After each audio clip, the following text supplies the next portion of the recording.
నమస్తే welcome to our channel నేను సిరి రాబోయే రోజుల్లో తెలంగాణ ముఖ్యమంత్రి రేవంత్ రెడ్డి గారు ఏం చేయబోతున్నారు అనేది మాజీ మంత్రి కేటీఆర్ అయితే చెప్పడం జరిగింది. అంటే మోదీ గారిని పెద్దన్నగా సంబోధించడం వల్ల రాహుల్ గాంధీ అంటే ఏంటి రాహుల్ గాంధీ పరిస్థితి ఏంటి అన్నట్టుగా ఆయన మీద రుద్దడం జరిగింది. సో ఈ అంశాన్ని ఇంకా క్లుప్తంగా మనకు వివరించడానికి మనతో పాటు ఉన్నారు ప్రముఖ senior journalist political analyst C S Rao గారు. నమస్కారం. నమస్తే సిరి. సార్, ఇప్పుడు చూస్తుంటే మన మాజీ మంత్రి కేటీఆర్ గారు కొన్ని వ్యాఖ్యలు అయితే చేశారు మన తెలంగాణ ముఖ్యమంత్రి రేవంత్ రెడ్డి గారి మీద. రాబోయే రోజులలో రేవంత్ రెడ్డి గారు ఈ పనులన్నీ చేస్తారు అని చెప్పేసి అయితే మాట్లాడారు. సో దీన్ని మనం ఎలా చూడాలి? సో రాబోయేది లోక్సభ ఎన్నికలు. సో లోక్సభ ఎన్నికలు ఉన్నాయి కాబట్టి ఖచ్చితంగా ప్రతి అంశాన్ని ప్రతి మాటను కూడా రాజకీయ కోణం నుంచి డైవర్ట్ చేస్తారు. ప్రత్యర్థుల్ని ఇరుకులు పెట్టే ప్రయత్నం ఏ పార్టీ అయినా చేస్తుంది. 2 రోజుల పర్యటనకు నరేంద్ర మోడీ వచ్చారు తెలంగాణకి. ఈ పర్యటన సందర్భంగా ఆయన తెలంగాణలో అనేక అభివృద్ధి కార్యక్రమాలని అలాగే శంకుస్థాపనలు చేయడం జరిగింది. ఈ సందర్భంగా ముఖ్యమంత్రి హోదాలో రేవంత్ రెడ్డి నరేంద్ర మోడీ తోటి కలిసి ఆ ప్రారంభోత్సవాల్లో ఆ శంకుస్థాపనలో పాల్గొన్నారు. పాల్గొన్నటువంటి క్రమంలో కొన్ని సభల్లో ఆయన ప్రసంగించడం జరిగింది. రేవంత్ రెడ్డి ప్రసంగిస్తూ ఏమన్నారు, నరేంద్ర మోడీ మా పెద్దన్న అన్నారు. అంటే ఏ కాన్సెప్ట్లో అన్నారు అది అని అంటే, అన్ని రాష్ట్రాలకు పెద్దన్నగా ఉంటారు కాబట్టి పెద్ద కాబట్టి ప్రధానమంత్రి, అందుకే పెద్దన్న అని చెప్పి అన్నానని చెప్పి మీడియా చిట్ చాట్లో రేవంత్ రెడ్డి వివరణ ఇవ్వడం జరిగింది. సో దాన్ని రాజకీయ కోణం నుంచి తీసుకొని ప్రధానమంత్రి నరేంద్ర మోడీని పెద్దన్న అని చెప్పి సంబోధించాడు కాబట్టి కాంగ్రెస్ పార్టీకి సంబంధించినటువంటి ముఖ్యమంత్రిగా ఉంటూ రేవంత్ రెడ్డి రాబోయేటువంటి రోజుల్లో బీజేపీలోకి వెళ్ళేటువంటి అవకాశం ఉంది అనేటువంటి ఒక కలర్ ఇచ్చేసాడు మాజీ మంత్రి కేటీఆర్. ఆ కలర్ ఇవ్వడానికి గతంలో రేవంత్ రెడ్డి మీద వచ్చినటువంటి కొన్ని అపోహలు అభియోగాలకి కొంచెం ముడిపెట్టేసి మనం విశ్లేషణ చేసుకుంటే కనుక, పిసిసి అధ్యక్షుడిగా రేవంత్ రెడ్డి బాధ్యతలు స్వీకరించిన తర్వాత ఆయన అనేక రకాల ఇబ్బందులు సొంత పార్టీలోనే ఎదుర్కొన్నాడు. ఆ సందర్భంగా సొంత పార్టీలో ఉండేటువంటి వాళ్ళే చాలామంది ఏంటంటే సపరేట్ పార్టీ పెట్టుకుంటాడు రేవంత్ రెడ్డి అని కొంతమంది, ఆయన అసలు పార్టీ మారుతాడు అని చెప్పేసి ఇంకొంతమంది, ఇలా రకరకాల ప్రచారాలు చేశారు. ఒకవేళ ముఖ్యమంత్రి పదవి కనుక ఇవ్వకపోతే కాంగ్రెస్ పార్టీ అధికారంలోకి వచ్చిన తర్వాత రేవంత్ రెడ్డి అసలు పార్టీలోనే ఉండడు, పార్టీలో నుంచి వెళ్ళిపోతాడు, సొంత పార్టీ కూడా పెట్టుకోగలడు అతను అనేటువంటి ప్రచారం కూడా జరిగింది. ఆ తర్వాత బీజేపీ మూలాలు ఉన్నాయి రేవంత్ రెడ్డికి అనేది కూడా ఎస్టాబ్లిష్ చేస్తుంది బీఆర్ఎస్ పార్టీ. ఎందుకు ఎస్టాబ్లిష్ చేస్తుందంటే, ఆయన ఆర్ఎస్ఎస్ నుంచి అలాగా ఏబీపీ నుంచి వచ్చిన ఒక లీడర్ కాబట్టి ఆ మూలాలు ఉన్నాయి కాబట్టి ఎప్పుడైనా సరే బీజేపీలోకి వెళ్తాడు రేవంత్ రెడ్డి అనేది ఒక ప్రచారం బాగా చేసింది బీఆర్ఎస్ పార్టీ. ఎందుకు చేసిందంటే, కాంగ్రెస్ పార్టీకి పిసిసి అధ్యక్షుడిగా ఉన్నాడు కాబట్టి రేవంత్ రెడ్డి, కాంగ్రెస్ పార్టీ బీజేపీ రెండు ఒకటే అనేటువంటి ప్రచారాన్ని బీఆర్ఎస్ పార్టీ చేసింది గత అసెంబ్లీ ఎన్నికల సందర్భంగా. ఆ కాంగ్రెస్ పార్టీ ఏం చేసింది, బీజేపీ బీఆర్ఎస్ పార్టీ రెండు ఒకటే అని చెప్పి ప్రచారం చేసింది. సరే, అంతిమంగా తెలంగాణ ప్రజలు తెలంగాణ సమాజం కాంగ్రెస్ పార్టీకి పట్టం కట్టారు, రేవంత్ రెడ్డి సీఎం అయ్యారు. సీఎం అయిన తర్వాత నుంచి ఆయన మీద వస్తుంది ఏంటి, కొన్ని నెలలు మాత్రమే ఉంటాడు ముఖ్యమంత్రిగా, ఆ తర్వాత ఆయన ఉండే అవకాశం లేదు అని చెప్పి ఒకళ్ళంటే, లేదు లోక్సభ ఎన్నికల దాకా ఉంటాడు ఆ తర్వాత ఆయన వెళ్ళిపోతాడని ఇంకొకళ్ళంటే, అసలు ఆయన ఎన్ని రోజులు ఉంటాడో కూడా తెలియదు అని చెప్పి ఇంకొందరంటే, అసెంబ్లీ బయట అసెంబ్లీ లోపల ఇలాంటి కామెంట్లు వస్తున్నటువంటి పరిస్థితుల్లో అసలు ఈ ప్రభుత్వం ఎంతకాలం ఉంటుంది అనేటువంటి ఒక సందేహాన్ని తెలంగాణ సమాజం ముందు ఉంచగలిగింది బీఆర్ఎస్ పార్టీ. సో ఇప్పుడు లోక్సభ ఎన్నికలు వస్తున్నాయి. లోక్సభ ఎన్నికల్లో రావడానికి ముందుగా నరేంద్ర మోడీ వచ్చాడు. నరేంద్ర మోడీ వచ్చినప్పుడు నరేంద్ర మోడీని సహజంగా కలుస్తుంటారు. అదే తరహాలో ముఖ్యమంత్రి హోదాలో ఆయన కలిశాడు. గతంలో ముఖ్యమంత్రి అయిన తర్వాత వెంటనే ఢిల్లీ వెళ్ళి నరేంద్ర మోడీని కలిశారు. డిప్యూటీ సీఎం బట్టి విక్రమార్క, రేవంత్ రెడ్డి ఇద్దరు కూడా కలిశారు.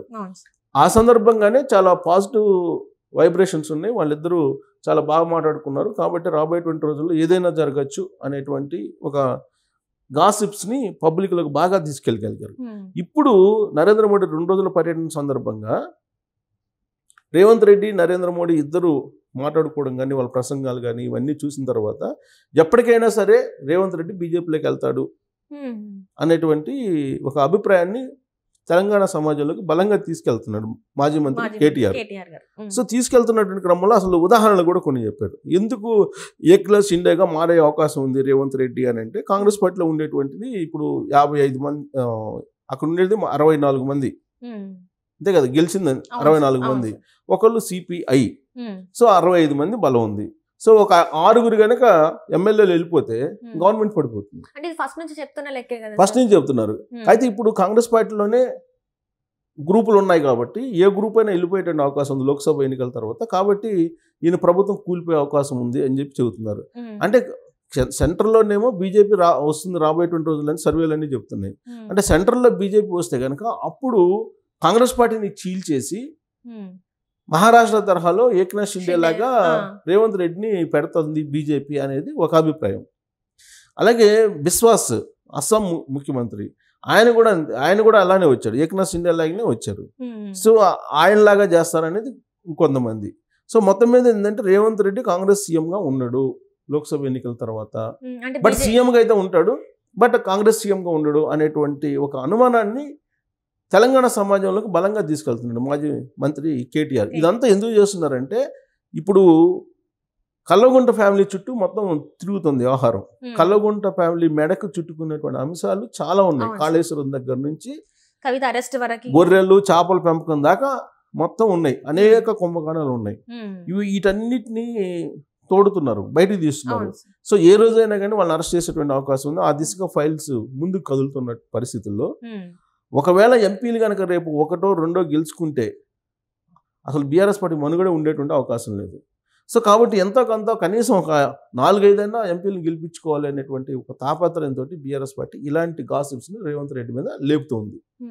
లేపుతూ చాలా టాక్టిక్స్గా కేటీఆర్ ఏమన్నాడు, నరేంద్ర మోడీని పెద్దన్న అన్నావు కదా నువ్వు, అంటే రాహుల్ గాంధీ వేస్ట్ ఫెలోనా అని చెప్పి అంటున్నారు. రాహుల్ గాంధీ ఏమో నరేంద్ర మోడీ మీద పోరాటం చేస్తుంటే దేశవ్యాప్తంగా నరేంద్ర మోడీని మా పెద్దన్న అని చెప్పి ఈయన ప్రశంసిస్తూ ఉన్నారు. అంటే రాహుల్ గాంధీ వేస్ట్ ఫెలో అని చెప్పి రేవంత్ రెడ్డి చెప్పాడు అని చెప్పి కేటీఆర్ చెప్తూ ఉన్నాడు. అంటే ఏదో ఒక రకంగా ఆ మాటల్లో ఉండేటువంటి అంశాలను ట్విస్ట్ చేసేసి గాసిప్స్ని క్రియేట్ చేసి కాంగ్రెస్ పార్టీని బలహీనపరిస్తే బీఆర్ఎస్ పార్టీ బలపడితే కనుక పార్టీ నిలబడుతుంది అనేటువంటి ఒక ఆశ కల్వకుంట్ల ఫ్యామిలీలో ఉంది. సో అందుకే ఇలాంటివన్నీ స్పెక్యులేట్ చేస్తున్నారు.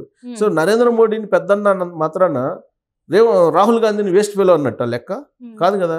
అంటే ప్రధానమంత్రిగా ఆయనని సంబోధించినట్టు అనుకోవచ్చు కదా సార్, ఎందుకంటే మొత్తానికి దేశం మొత్తానికి తనే పెద్ద కదా సార్, ఆ రకంగా అన్నారని అనుకోవచ్చు. తను కూడా చెప్పింది అదే కదా. అదే చెప్పాడు రేవంత్ రెడ్డి, అదే చెప్పాడు ప్రెస్ మీట్ లో. ఏం చెప్పాడు, రాష్ట్రాలన్నిటికీ కూడా పెద్ద కాబట్టి నేను పెద్దన్న అన్నాను అని చెప్పి.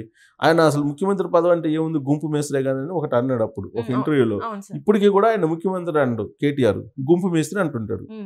ఎవరిని, రేవంత్ రెడ్డి ముఖ్యమంత్రి అన్నాడు, గుంపు మేస్త్రి అని అంటుంటాడు. అంటే కల్వకుంట్ల ఫ్యామిలీకి ఒక అద్భుతమైనటువంటి చాకచక్యం ఉంది. మాటల గారడితోటి 10 సంవత్సరాలు తెలంగాణ రాష్ట్రాన్ని పరిపాలించారు వాళ్ళు. కేవలం మాటల గారడితోటి ఉద్యమం పేరు చెప్పి, ఉద్యమకారులు వేరే ఉన్నారు, అసలు ఉద్యమకారులు వేరే ఉన్నారు, ఉద్యమం చేసిన వాళ్ళు వేరే ఉన్నారు. రేవంత్ రెడ్డి కూడా అదే చెప్తూ ఉంటాడు. అసలు మీ ఇంట్లో ఎవరికి నష్టం జరగలేదు కదా, చాలా మంది బడుగు బలహీన వర్గాల వాళ్ళు చనిపోయారు, ఆత్మహత్యలు చేసుకున్నారు, తెలంగాణ రాష్ట్ర ఆత్మ బలిదానాలు చేసుకున్నారు, మీరేం చేసుకున్నారు అని చెప్పి చాలా సందర్భాల్లో రేవంత్ రెడ్డి అన్నారు. సో మాటల గారడితోటి బతికేస్తున్నారు వాళ్ళు. ఇప్పుడు కూడా ఇప్పుడు సామెత ఉంది, రాజుగారి పెద్ద భార్య మంచిదంటే చిన్న భార్య చెడ్డదా అని చెప్పి అంటూ ఉంటారు పెద్దలు. అలానే ఇప్పుడు కేటీఆర్ ఆ లాజిక్ని తీస్తున్నాడు. మోడీని పెద్దన్న అన్నాడంటే రాహుల్ గాంధీని వేస్ట్ ఫెలో అన్నట్ట కాదు కదా, కానీ దాన్ని అలా ట్విస్ట్ చేసి ప్రజల్లోకి పంపించడం ప్రయత్నం చేస్తున్నాడు. దీనికి కారణం ఏంటంటే మునిగిపోయేటప్పుడు మాట్లాడేటువంటి మాటలుగా కనిపిస్తున్నాయి. Right sir, right, thank you so much sir.